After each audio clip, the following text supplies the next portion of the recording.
Hello students, welcome back to continue the chapter tissues. उत्तकों की बात आज करेंगे और आज बारी है फ्लोएम उत्तक की, फ्लोएम टिश्यू की। It is also complex permanent tissue, जटिल स्थायी उत्तक। जैसा कि आप सब जानते हैं कि स्थायी या परमानेंट का मतलब होता है ऐसे टिश्यूज जिनके सेल्स डिवीजन की पावर लूज कर चुके हैं, विभाजन की क्षमता खो चुके हैं। ये विभाजित नहीं होते हैं बट पौधे की बॉडी के लिए एक स्पेसिफिक फंक्शन, एक विशेष कार्य करते हैं। और कॉम्प्लेक्स या जटिल का मतलब होता है ऐसे उत्तक, ऐसे टिश्यूज जिनकी कोशिकाएं एक से ज्यादा प्रकार की होती हैं, मोर देन वन टाइप। एक से ज्यादा प्रकार की कोशिकाएं होती हैं, सारी कोशिकाएं एक जैसी नहीं होती। इसी कैटेगरी के जाइलम टिश्यू के बारे में हम लास्ट वीडियो में बात कर चुके हैं और आज हम पढ़ेंगे फ्लोएम के बारे में। Xylem and phloem both are called vascular tissues. Vascular means संवहन उत्तक। संवहन या vascular का मतलब होता है जो मटेरियल को, पदार्थों को एक जगह से दूसरी जगह लेकर जाते हैं, यानी कि ट्रांसलोकेशन का काम करते हैं। संवहन को हम ट्रांसलोकेशन कहते हैं। And vascular is also means कि movement of materials from one place to another. तो जाइलम जो था वो आपने जाना कि वो वाटर प्लस मिनरल्स यानी कि जल और उनमें घुले हुए खनिजों का संवहन करता है, उन्हें ट्रांसलोकेट करता है। और फ्लोएम करता है फूड का, यानी कि भोजन का। अब भोजन कहाँ बनता है, फूड कहाँ बनता है प्लांट की बॉडी में? लीव्स में। और ये लीव्स से अदर पार्ट्स ऑफ प्लांट्स के पास लेकर के जाता है।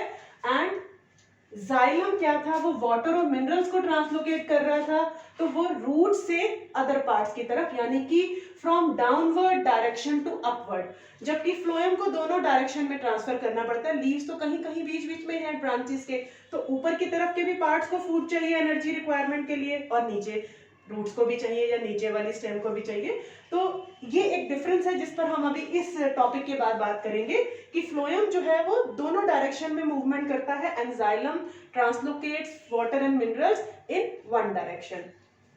अब हम इसके स्ट्रक्चर की बात करते हैं। जैसे जाइलम में 4 टाइप्स के सेल थे, ऐसे ही फ्लोएम में भी 4 टाइप्स की कोशिकाएं या सेल्स हैं, जिनमें सबसे पहले हैं सीव ट्यूब्स, और हिंदी में हम जिन्हें कहते हैं चालनी नलिकाएं।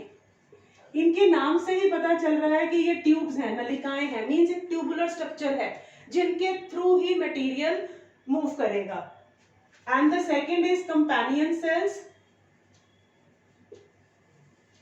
साथी कोशिकाएं। कंपेनियन मींस बस उसी का ही ट्रांसलोकेशन, उसी की ट्रांसलेशन है, साथी कोशिकाएं। और नेक्स्ट होता है आपका फ्लोएम पैरेन्काइमा। जैसे जाइलम पैरेन्काइमा था, in the same way phloem parenchyma. जो फंक्शन वहां था वही फंक्शन यहाँ आएगा कि इस पैरेन्काइमा ने क्या करना है, फूड को स्टोर करना है। और आपको पता है कि ये पैकिंग मटेरियल की तरह काम करता है, तो यहाँ भी इसने सेल्स के बीच में पैकिंग करनी है और फूड को स्टोर करना है, भोजन का संग्रहण करना है और पैकिंग करनी है। एंड फ्लोएम फाइबर्स, जैसे जाइलम फाइबर्स थे ऐसे फ्लोएम फाइबर्स हैं, जिन्हें हम रेशे भी कह देते हैं हिंदी में। और इनका काम होता है स्ट्रेंथ प्रोवाइड करना, सपोर्ट करना टिश्यू की, या यूं कह लें दृढ़ता प्रदान करना, मजबूती। दृढ़ता मीन्स मजबूती। मेनली जो मूवमेंट करना है, जैसे जाइलम में क्या था, आपने ट्रैकिड्स और वेजल्स पढ़े थे, फर्स्ट और सेकंड टाइप के सेल्स, जिन्हें वाहिकाएं और वाहिनिकाएं कहते हैं।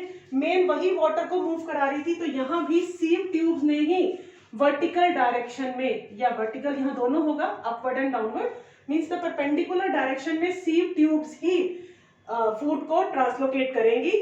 और इनके पास अपना न्यूक्लियस नहीं होता सीव ट्यूब्स के पास, so they depend on companion cells for certain functions. तो कंपेनियन सेल्स के पास अपना न्यूक्लियस है ये भी लिविंग, सीव ट्यूब भी लिविंग है, कंपेनियन सेल्स भी लिविंग है, पैरेन्काइमा भी लिविंग है, बट फाइबर्स डेड हैं।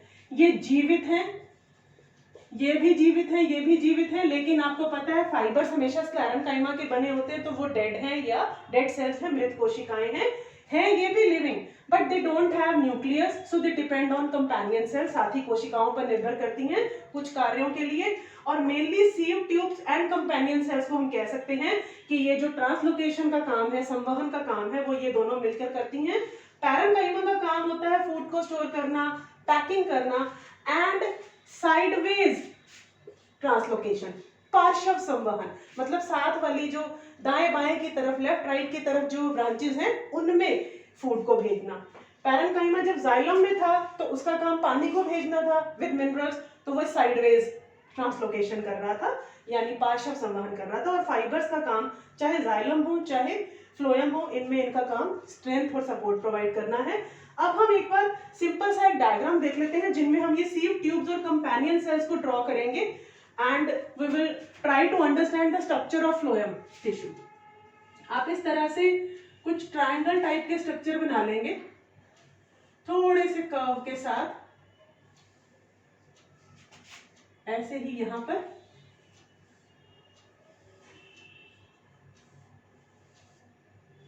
ये आपने 4 ट्रायंगल्स बना लिए और यहां पर आप थोड़ा डॉटेड शो कर दीजिए एंड यहां न्यूक्लियस।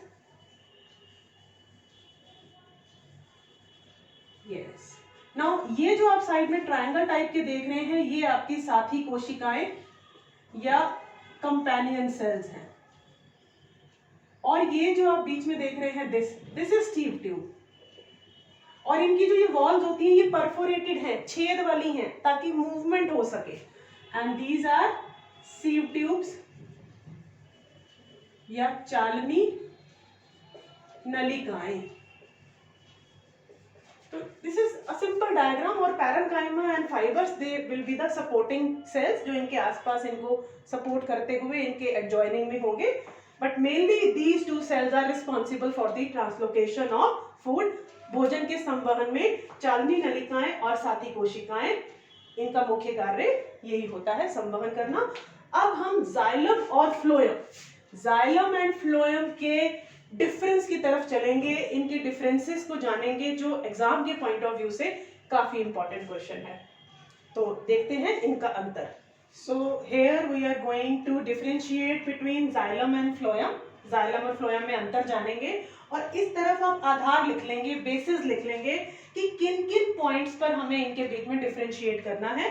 तो फर्स्ट इज संवहन या ट्रांसलोकेशन, मतलब जाइलम किसका संवहन कर रहा है, तो यहां आप लिख देंगे जल व खनिजों का, and similarly in English is water and minerals. तो पहला इसका ये हो गया कि ये किनका संवहन कर रहा है, ट्रांसलोकेशन कर रहा है, एंड ये करेगा भोजन का, of food. Write as concise as possible. जरूरी नहीं है कि साइंस में आपको पूरा सेंटेंस लंबा पूरा व्याकरण का ध्यान करते हुए ही लिखना है, नो नीड। आप यहाँ बेसिस लिखिए and you right the keywords, जो जरूरी शब्द हैं बस वही लिखिए। सेकंड है दिशा, डायरेक्शन क्या होगी। अब जाइलम जो है ये जल और खनिजों को कर रहा है, यानी कि फ्रॉम सॉइल, ये ऊपर वाले सारे पार्ट्स तो रूट्स नीचे हैं और बाकी सारे पार्ट्स ऊपर हैं, तो इन अपवर्ड डायरेक्शन, नीचे से ऊपर की ओर, और ये करेगा दोनों दिशाओं में, क्योंकि पत्तियां तो कहीं बीच में है और इसको सारे पार्ट्स ऊपर भी है नीचे भी है जहां भोजन भेजना है, इन बोथ डायरेक्शंस। कोशिकाओं के नाम, अब यहां पर वही 4 प्रकार की कोशिकाएं हैं दोनों की, उनके आप नाम लिख देंगे यहां पर। जैसे इसमें आ जाएंगी आपकी ट्रैकीड्स, वाहिनिकाएं, सेकेंड हो जाएंगे वेजल्स जिन्हें हम वाहिकाएं कहते हैं, then parenchyma, and then fibres या रेशे। पैरेन्काइमा ये जाइलम के हैं, और इसी तरह से फ्लोएम में सेम, फ्लोएम पैरेन्काइमा और फ्लोएम फाइबर्स ये सेम रहेंगे, रेशे और पैरेन्काइमा सेम। बट ट्रैकीड्स और वेजल्स की जगह पर यहां पर आएगा सीव ट्यूब्स जिन्हें हम चालनी नलिकाएं कहते हैं, and the second is companion cells and साथी कोशिकाएं। फास्ट में इसलिए लिख के दिखा रही हूँ क्योंकि आप भी एग्जाम में जरूरत पड़ सकती है आपको कि आपको अपना पेपर टाइमली पूरा करना है, तो you have to write short and fast. कोशिकाओं की अवस्था यानी कि किस तरह की स्टेट है। अब इसमें क्या होता है, ऑल डेड सेल, सारे डेड हैं एक्सेप्ट पैरेन्काइमा। जाइलम पैरेन्काइमा को छोड़कर सारी मृत हैं पैरेन्काइमा के अलावा, और इसमें सारी लिविंग हैं, सभी जीवित हैं, all living except fibres. Phloem fibres को छोड़ के, इनको छोड़ के सारे लिविंग हैं, और इसमें पैरेन्काइमा को छोड़ के सारी डेड हैं। So these are the 4 differences. Usually 3 marks का क्वेश्चन, 2 या 3 मार्क्स में ये क्वेश्चन पूछा जाता है, तो you can write any 3 points और you can write all the 4, but उतना ही लिखिए जितना पूछा जाता है। Suppose you are not confirm with some point, तब आप ऐड ऑन कर सकते हैं, बट अगर 3 मार्क्स का है तो 3 पॉइंट्स आर सफिशिएंट। समटाइम्स आपको बेसिस दिए जाते हैं कि आपको उनकी कोशिकाओं के नाम के आधार पर ही, सेल्स के नेम के बेसिस पर ही इनमें डिफरेंशिएट करना है, तो फिर आपके लिए ये पॉइंट लिखना जरूरी हो जाता है, कंपल्सरी हो जाता है। So this was all about xylem and phloem. ये है हमारे कॉम्प्लेक्स प्लांट जो टिश्यूज हैं, उनका टॉपिक आज यहाँ खत्म होगा। नेक्स्ट वीडियो में हम लोग एनिमल टिश्यूज की तरफ चलेंगे, तो कॉम्प्लेक्स परमानेंट टिश्यूज, फाइन, जिनकी कोशिकाएं एक प्रकार की नहीं होती, एक जैसे सेल्स नहीं होते, कॉम्प्लेक्स, एंड परमानेंट मीन जिनकी विभाजन की क्षमता या डिवीजन की कैपेसिटी लूज हो चुकी होती है। सो आई होप कि आपको ये टॉपिक अच्छे से समझ आया होगा। Keep on learning, keep on revising, and good bye.